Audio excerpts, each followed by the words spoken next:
catheter, maintenance of the drain, that kind of stuff, the things that you would need for the setup of this. Perfect timing. All right, so generally, trauma indications for an EVD catheter: somebody with a GCS less than or equal to 8 with some sort of structural damage on CT scan, generally, or what the Brain Trauma Foundation suggests as replacing an EVD catheter. If your patient comes in and has a large aneurysmal subarachnoid hemorrhage, they may choose to place one for that as well, to drain CSF. But the setup of them will be the same regardless of why a patient's getting the catheter. NeuroCart pretty much has everything that you need for that. We're going to break this up into 2 separate sections, really: what the surgeon's doing and what the nurse is doing. All right. It is best to set up the drain ahead of time so that it's primed with sterile preservative-free normal saline, so that when you connect it to the EVD catheter at its place, you can immediately get an ICP off of that and make treatment decisions off that. So for the surgeon, they're going to need hat, mask, sterile gloves. You can use the clippers that are in there. Most cranial access kits also have a razor in them. Cranial access kit's going to have pretty much everything that they need to prep the patient, drape the patient, and then access the head. Drill the hole that the EVD catheter goes in. So you also need an EVD catheter, just a plain silicone catheter that goes into the patient's ventricle, connects to the drain so you can drain CSF. So surgeon will be working on that. Nursing will be working on this. So for this, setup of the drain is sterile. So the nurse will need a hat, mask, and sterile gloves. You'll need a sterile towel so you can set up a sterile field. Once you set up that sterile field, you'll need to open the drain itself. When you first open the box, a separate smaller package on top is extreme level. One of these comes with every drain, used to level the drain to the patient. This is non-sterile though, so do not put it on the sterile field. Just set it to the side, and we'll come back to it later. Drain itself, you can either open this up and try to drop it on the field yourself. It is probably better to have somebody else open it for you so that you can reach in with your sterile gloves and take this out, because it can be a bit cumbersome.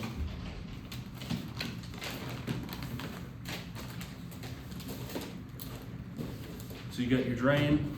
You also need a transducer. You guys are using individually packaged flushless transducers, so they don't have a pigtail on them. No risk of connecting a pressure bag to the system, which is the risk if you try to take one off a pressure line setup. Somebody who is inexperienced with this may connect a pressure bag to it, and now you've got a liter of pressurized saline connected to somebody's brain. Not a good plan. So flushless transducer, and then that sterile preservative-free normal saline that we talked about. You guys have the packaged flushes that are sterile on the outside, so that's good. The ones that are just cellophane wrapped are not sterile on the outside, so you can't use those.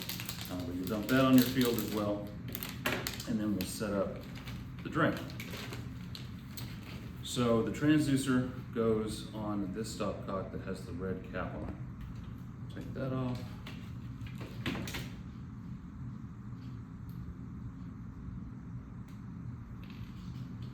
Transducer on, it only goes on the one way, like so. Save that red cap because we can reuse it. And then we're going to prime the drain through the transducer so that we're priming the tubing and the transducer at the same time. So take that flush, put it on here, and then we're going to control the direction of the priming with that stopcock. The tubing is shorter above it than it is below it, so we're going to prime one side at a time. Otherwise, you're going to over-prime this and under-prime that. So we'll turn it off to one side. You'll prime. I'm not going to do it because I don't want to put saline in my demo, but prime, and you'll see the saline move up the tubing, and then when it starts to drip into the burette, stop. Turn that stopcock 180 degrees, and then prime out the rest. The tubing is coiled up in a clear plastic bag, but you can see the end of the tubing there. Prime until you see it drip out of there. And now our tubing is primed, and then prime out the port on this transducer, prime until you see it drip out. There's these are vented ports, so you can prime through them. Once the priming's done, you do want to replace the vented caps with occlusive caps that come in the transducer setup. Well, are these Kuros We're caps? choosing, yes, These have and we're alcohol on them? choosing red. So we don't recommend alcohol on the system. So no Kuros caps. Okay, So in the transducer setup, uh-huh. it comes with occlusive caps. So you just use those. I just didn't want to open your sterile package. Okay. Gotcha. You want me to do that? For, Yeah, we're not gonna use those anymore anyway, Okay. so, for this purpose, yes. So it'll come with dead end caps.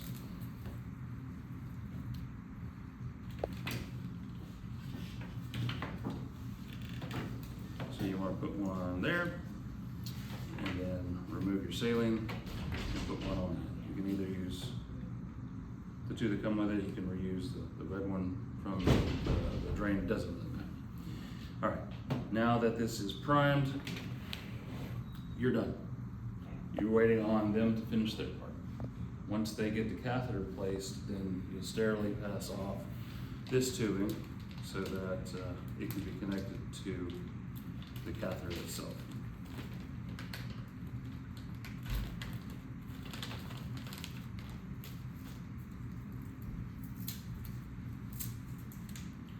So this tubing will then go connect to the catheter that's been tunneled under the scalp and goes into the ventricle. Okay. At that point, we've got a closed system, and this can be set up and put on the IV pole. This drain is designed to go on one-handed. Squeeze this lever in the middle, opens up these clamps at the top and the bottom, allows you to snap this onto the IV pole. Now, this is a pretty thick pole at the base. Do all your poles look like this? Mm-hmm. Okay. So the foam pads on here usually do a pretty good job of holding this to the pole so it doesn't slip, but you don't want this to drop below the level of insertion while it's open to drain, or they could dump a bunch of CSF, leading to subdural lymphomas, herniation, and the like. So to prevent it from dropping, there are a couple of other securement methods, including the string, which I would absolutely use 100% of the time, especially with a thick pole like this where it's barely hanging on. And then there's also rubber bands here. They go around the pole to help hold it to it. This might be a bit of a stretch, man, it works. So definitely use those too. But before we secure it, we need to level this to the proper place. So we go back to the string level from before.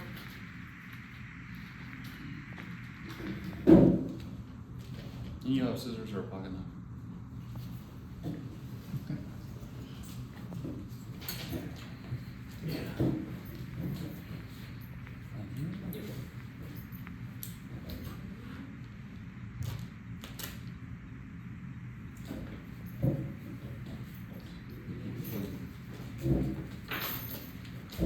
So on this string level, two ends to it. This little white plastic piece on one side, and then this O-ring on the other. This white piece is how that connects to the drain. So on the back side here, there's a hole that fits in that hole, and you push the button until it snaps into place. That corresponds to the level of the transducer. So we'll take the string, put it on the patient's tragus, or external auditory meatus, I think is what you guys are calling it on your sheet over there. Whatever is prescribed, but it should be standardized. So figure out, because some people will do the outer canthus of the eye, external auditory meatus. Just pick something and stick with it. And then you can squeeze that lever again, and then move the pole up or down until the bubble on that level is between the two black lines. So it'll be down here, something like that, for ease of viewing. I'm going to keep it higher. But once that bubble is between the two black lines, you know that the transducer's level with this setup here. Then you can take the O-ring and put it on this hook here at the top to keep this out of the way, and then we'll go ahead and secure this. Always use this. If you have a patient that has this in for a very long period of time, these rubber bands can break after a period of time, but this is what's really gonna stop it from dropping. I have a hospital in Houston that just hangs it from this, doesn't even connect it to the floor. Now that we are level, we need to zero the transducer. So the way that it is listed in your booklets, I'm gonna show you that way.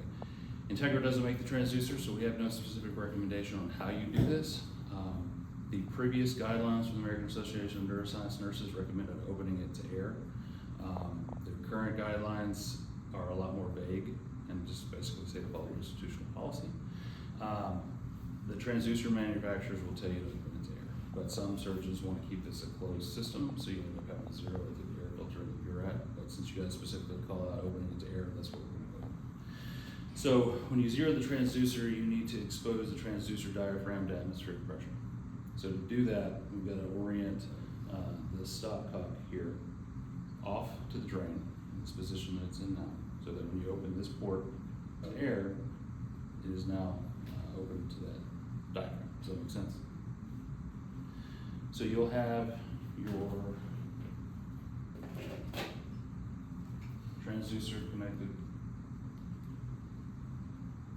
to your monitor.